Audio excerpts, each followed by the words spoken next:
और महिला सशक्तिकरण पर बात होती है। मोदी जी भी महिला सशक्तिकरण की बात करते हैं। सोशल रिफॉर्म्स महिलाओं के प्रति भी बहुत ज़्यादा है। महिलाओं की फॉर्मिंग के लिए भी कुछ इस तरीके के प्रोजेक्ट्स हैं, कैसे आगे बढ़ाया जाए? बहन किसान भी है, लेकिन किसान के साथ साथ किसान में सहयोग करने वाली सबसे बड़ी ताकत है।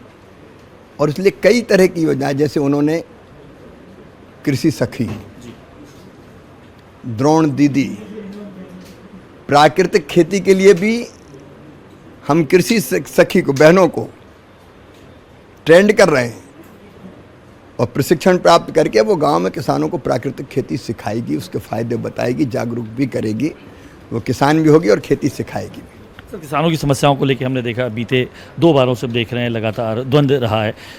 कैसे शिवराज जी किसानों की समस्याओं से और जो भी बातचीत होती रही है अब तक, उन्हें प्रधानमंत्री जी कर ही रहे हैं किसान के लिए, खेती के लिए।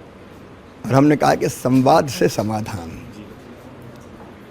तो हर एक से अगर समस्या है तो हम बात करेंगे, समाधान करेंगे, मिलजुल के करेंगे। और विकसित भारत के निर्माण के लिए किसान भाइयों को जुटना है, बिना उनके थोड़ी बनेगा।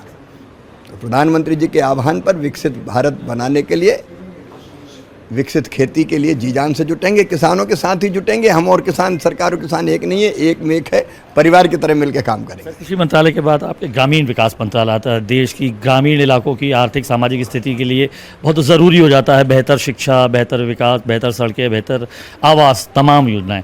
तो शिवराज सिंह चौहान का क्या रोड मैप है अपने उन ग्रामीण इलाकों के, समृद्ध ग्रामीण इलाकों की अगर हम बात करें विकास के लिए? प्रधानमंत्री जी ने पहले ही रोड मैप बनाया है।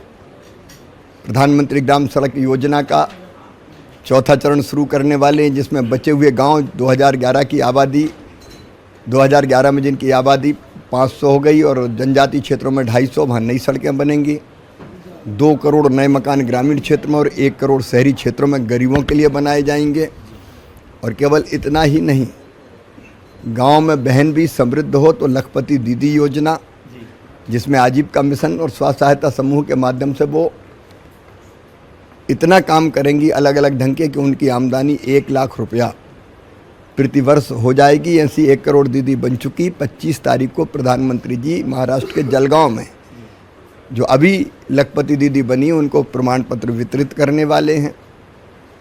फिर हमारे रोजगार के लिए उन्होंने जो तय किया है कि अधिकतम रोजगार कैसे सृजित हो, तो कौशल विकास का काम, और कौशल विकास के साथ साथ ग्रामीण क्षेत्र के छोटे छोटे दुकानदारों के लिए ग्रामीण स्ट्रीट वेंडर योजना, 10,000 रुपया देंगे छोटे व्यापारी को बिना ब्याज के। बैंक 10 वापस करेंगे तो 20,000, फिर 50,000, ताकि अपनी दुकान उनकी ठीक चल सके। ऐसे अनेकों प्रोजेक्ट पे लगातार काम चल रहा है। उनका संकल्प है गरीबी मुक्त गांव, और ग्रामीण विकास विभाग उस दिशा में जी जान से काम करे।